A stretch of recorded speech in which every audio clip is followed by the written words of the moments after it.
Good evening. Thank you for joining us at Afric TV, your show point of view. Today we're going to talk about immigration. Immigration, why we are immigrant. What's the reason that pushed us to left our countries to become immigrants to another foreign country?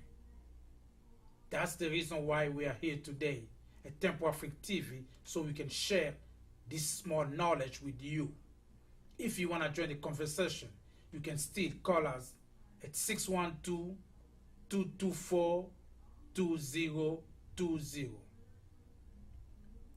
That's why I have my guest by the name of Alim Sam that we're going to share and talk about immigration.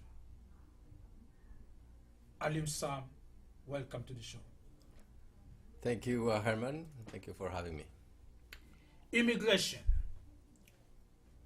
The word immigration, what that really means. Immigration means a person who left his country to go live to the foreign country. That person, they call him immigrant. The immigration is the service that is there to provide for that person who leave his country to go live on a foreign country. But today we're going to focus more about the reason why we left our country, where we came from, where we was born, so we can be immigrants to a foreign land. Mr. Alon, as you know, they call us immigrants, especially most of us Africans, Asians, Europeans, Hispanic, all over the world. They left their own country. We come to America. They call us immigrant. What's the reason really push us to left everything behind? Our families, members. We left them behind. We left everything we ever had. We choose to go live to a foreign country. For what reason? Thank you, Herman.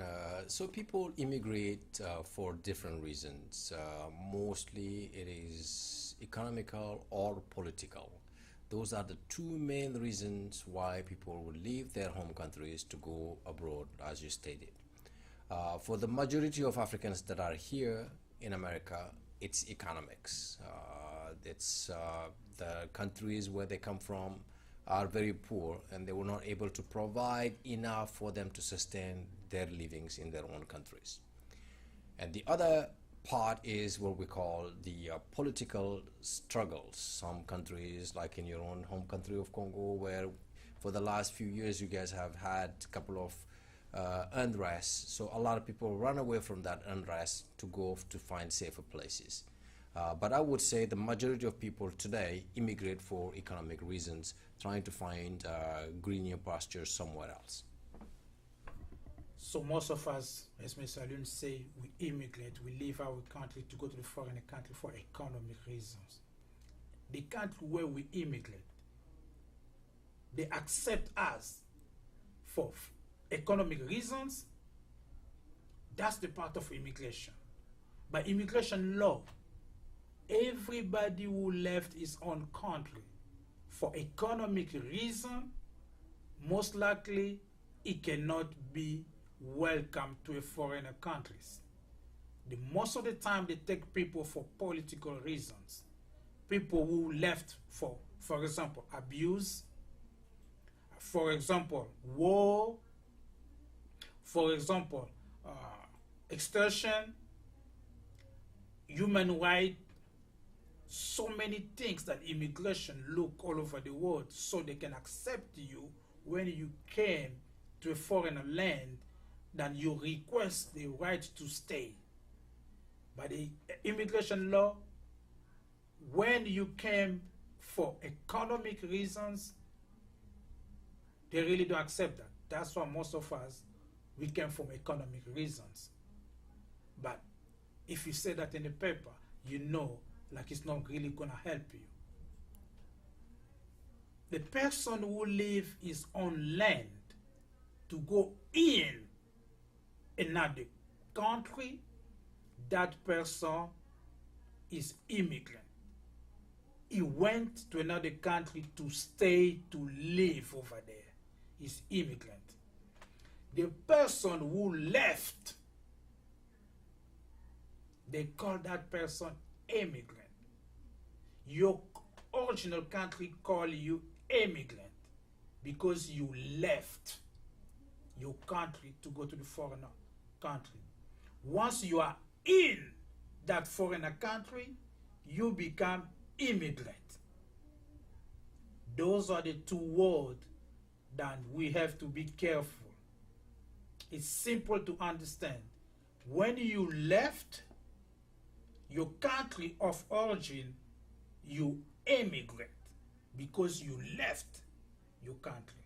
Once you go to the foreigner country, you get in that country, you become an immigrant. The reason why you become an immigrant because you're asking for a right to stay on that country, because you left your country for persecution, war, abuse, any type of system was going on your country, then you feel unsafe to live over there. You feel like if you stay over there, you may lose your life. Most of us, we are here, we are immigrants. Are we really enjoying to be immigrant on whatever part of the world that we live in, especially as Africa?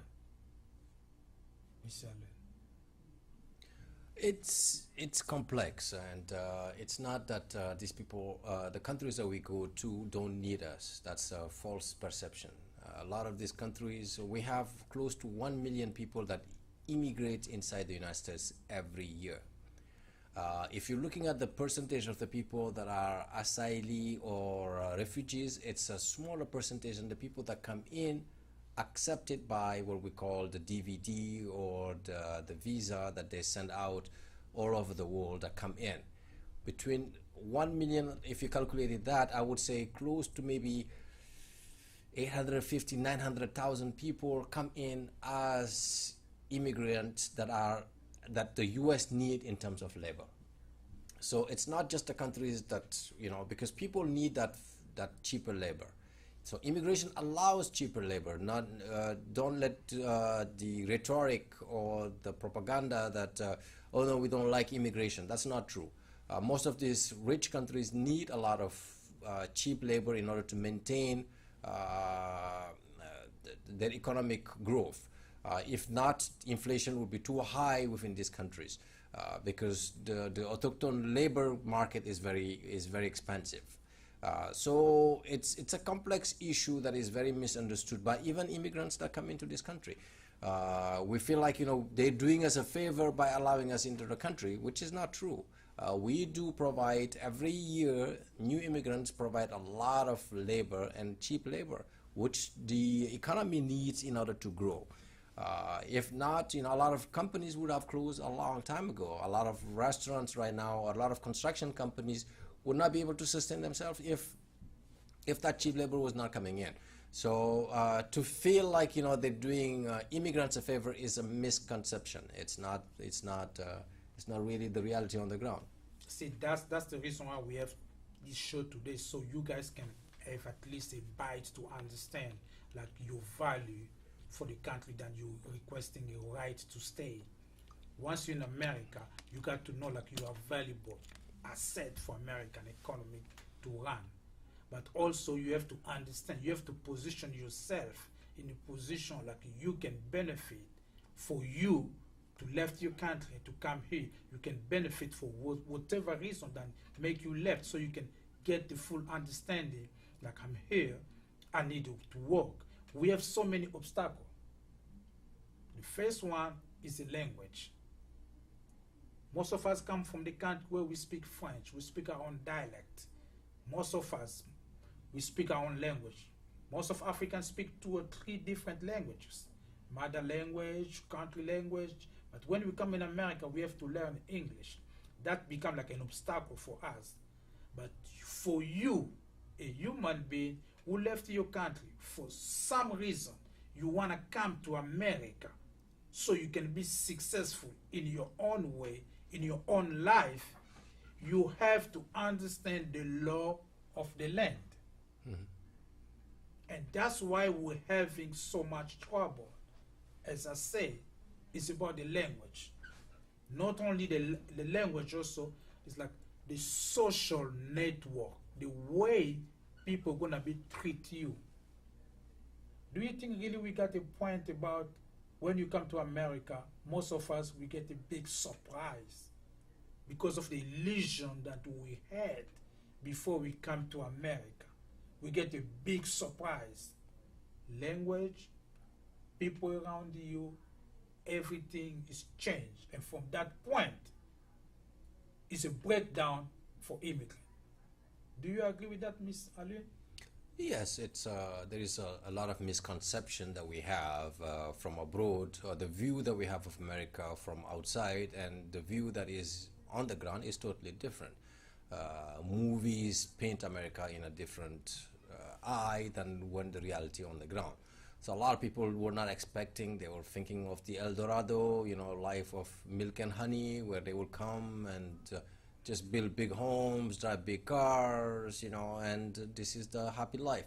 And when we come here, what we find out is there's no social support, meaning that the social fabric is very young. So most immigrants are new. So we are learning new ways of integrating ourselves into this society. Yeah, new ways of life. New ways of life, new rules, new habits. So it's a big challenge. And like you said, you know, people come and struggle with the language. We all did. So we all had to take, you know, English as a foreign language to be able to, not all of us, some people come from English-speaking countries, yeah. But most of us coming from French-speaking countries had to relearn, you know, a new language and be able to articulate our thoughts, our views into this new foreign language. So it's shocking. It's a bit unsettling at the beginning, but we learn. Human beings have the you know, we're very adaptable. You know, that's one quality that we have, that we can learn and we can figure out new ways of existing. And in this case right now, it's now a generation or two that has of African immigrants that have lived in the U.S. I think now the official numbers are saying that we have close to 5 million Africans, you know, that live in the United States. That's a big number. If you're computing that compared to the general population, that's a huge number that we have here now. It's a matter of time, though, where people will find their marks, saying, okay, we're part of the fabrics now. We're not just immigrants. Our kids are born here. We're part of the fabric of the society. On any society that we're in right now, let's have our voices heard. Let's participate as good members of this society. We pay taxes. We go to school. Africans are very educated in the U.S. We are the most educated group in the United States right now, since 2011, by the way. But you know, we have to just get out of the mindset of we're just immigrants. No, we live here now. This is where we pay taxes. We're part of this society now, and that mindset or that switch has to happen within our heads. That's why we have this show, so we can have a better understanding of ourselves. We are not only immigrants. We live here. Some of us really think like we're in a transit. We come with the idea, like I go to US, I'm gonna go to school. After 5 years, I get my degree, and I have to go back. Some of us did it. They went back. But some of us, we can't go back. Why we can't go back? Because the same thing you left, instead of things being better, is going from bad to worse. So wherever you go back, you feel like, you know what? Let me go back to America to make it better.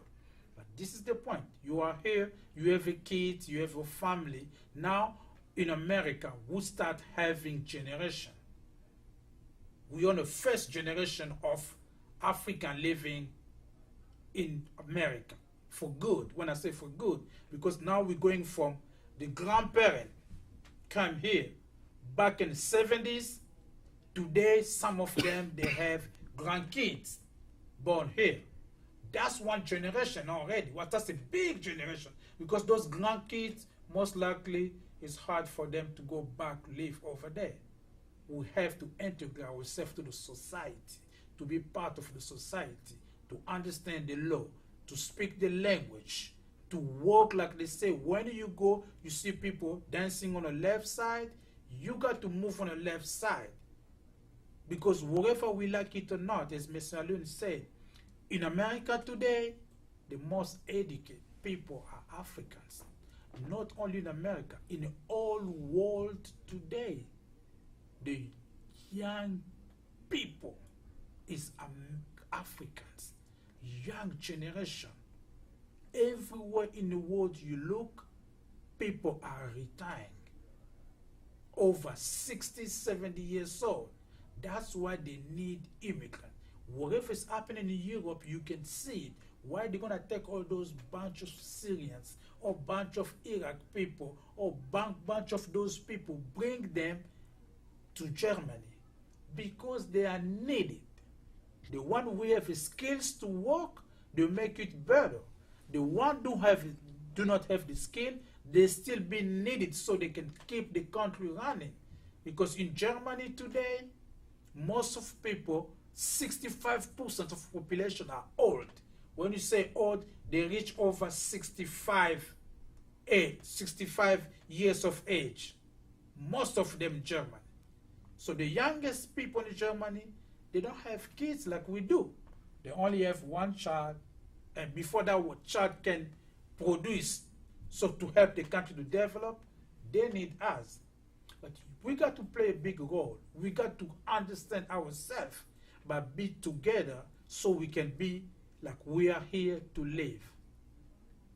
Because once you have a child here, your heart is with your child.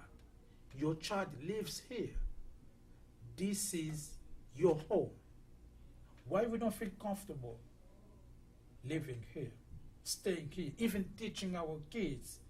Like, we came from Africa, but for now we're living here.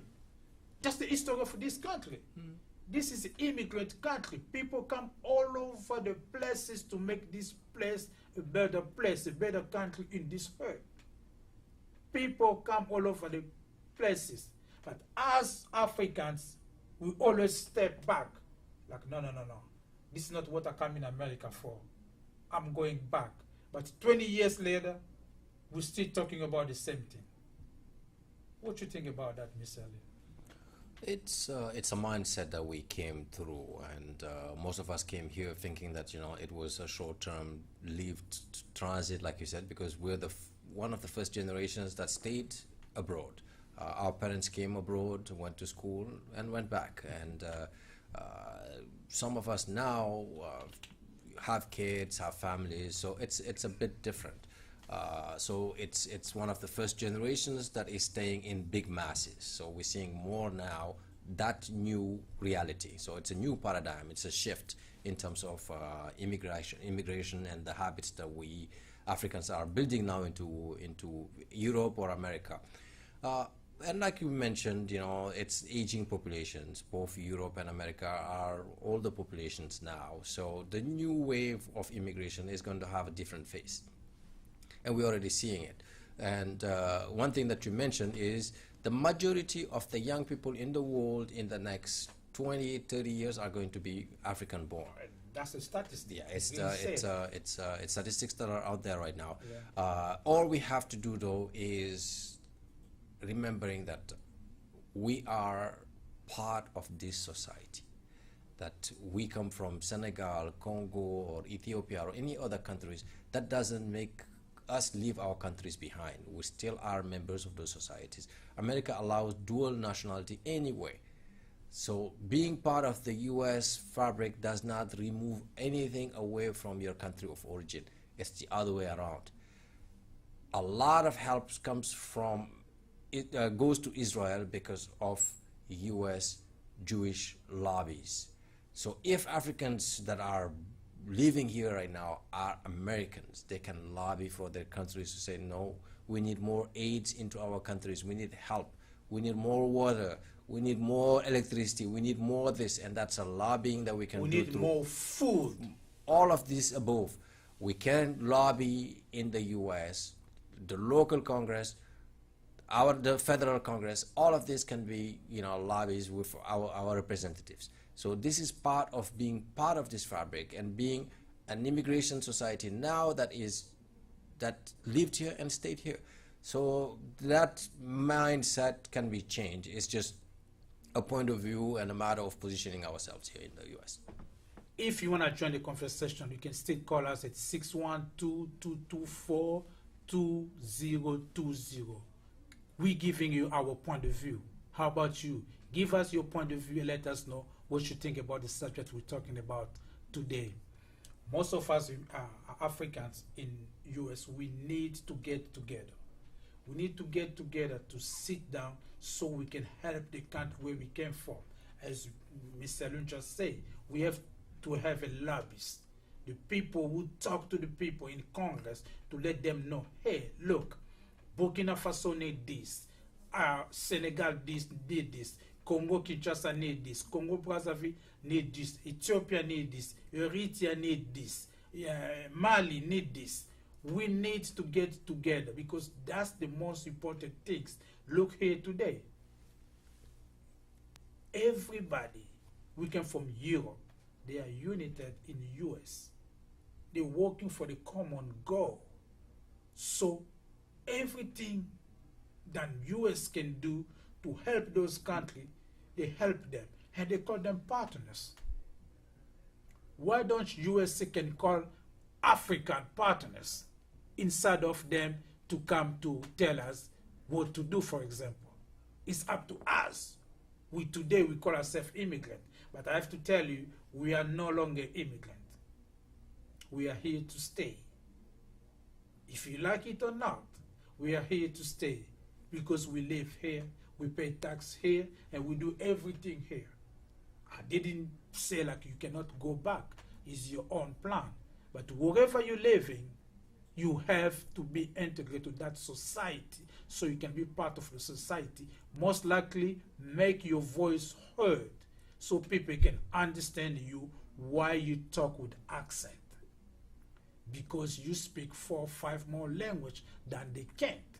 We have so much complex on us that we cannot even express ourselves to let people know, like, I'm part of this, I'm a human being too, and you cannot treat me this way.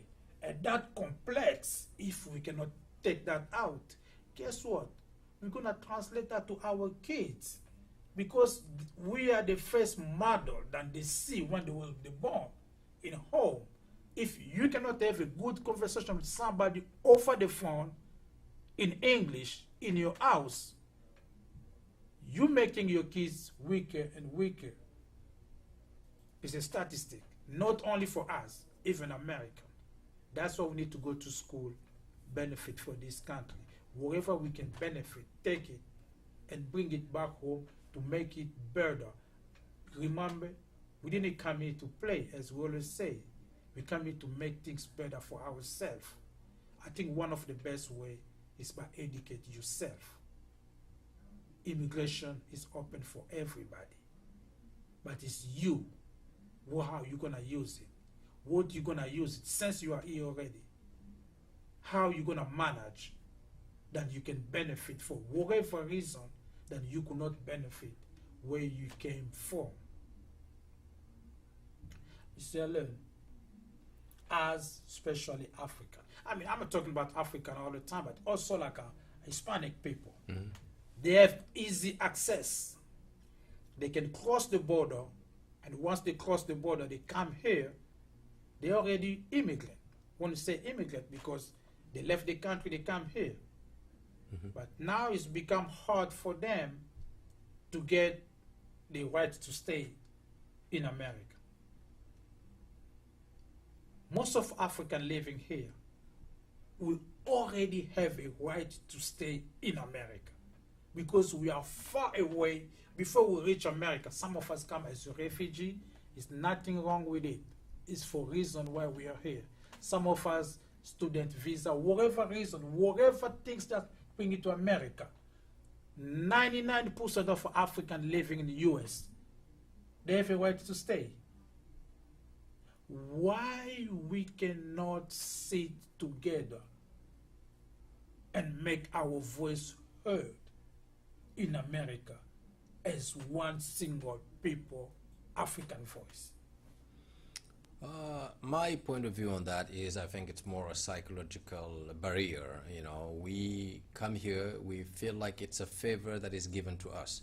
And you're hearing it already on the campaign right now, the rhetoric against foreigners, against people that were not born here. So all that impacts you psychologically. And unfortunately, what people forget is we're not begging, we're coming to work. Once you come into this country, you pay taxes, you have rights like everybody else. Born here, everybody is an immigrant at one point or another.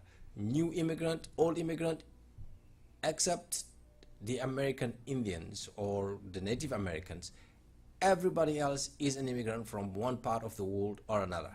That it's your grandparents that immigrated or your great-great-grandparents that immigrated, it does not matter. They were not from this land originally. What matters when you come here is respect the laws of the land. You have rights, you have obligations.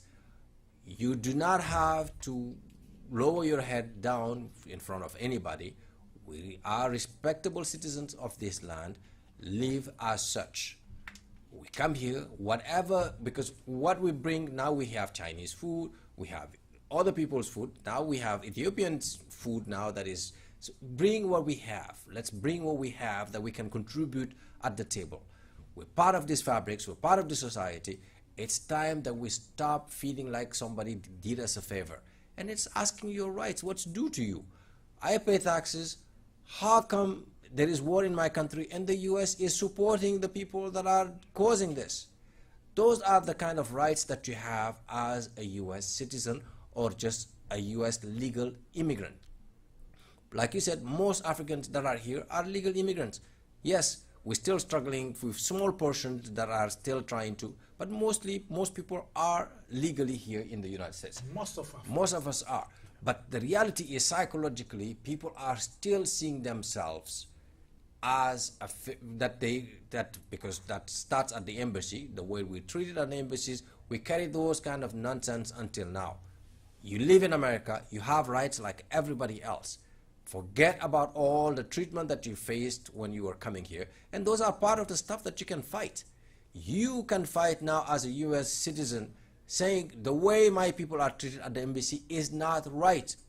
The United States cannot be treating other people around the world because we are part of this fabric this way. But those are slowly voices that have to come out of our mouths and start to view ourselves as those people that have rights. And that's, I think, more a psychological thing than anything else. As we immigrate in America and we become American citizens, like some of us do, some of us don't. But whatever we do, we have to remember this. This is an immigration country. It doesn't matter. Wherever you work, wherever you do, people around you, even if they don't treat you the way they're supposed to treat you, you have to speak up to let them know. 400 years ago, somebody has immigrated from Europe. God knows for which part of the Europe came to America. From the same reason you came in today. Let that person know. Like 400 years ago, your great-grandparent left his origin country to come to America for the same reason that I'm coming today. We have only difference of time. As we meet here today, we are all on the same path. We have the same right. You have a right to go to school, to ask for student loan. You have a right to be a lawyer. You have the right to be a doctor. You have a right to be anybody. If you was born here, you have a right to become a U.S. president. Don't be feeling like you're a second citizen. Don't let yourself feel like, I cannot do this because I have an accent. Guess what? I'm speaking to you now. I got accent. The reason why I have accent because I speak so many languages. And which one, if I start talking, some people won't understand that. And that one really make me to have my head high. Like I can speak French, I can speak Swahili, I can speak Lingala, I can speak Spanish, I can speak Portuguese. People, whoa.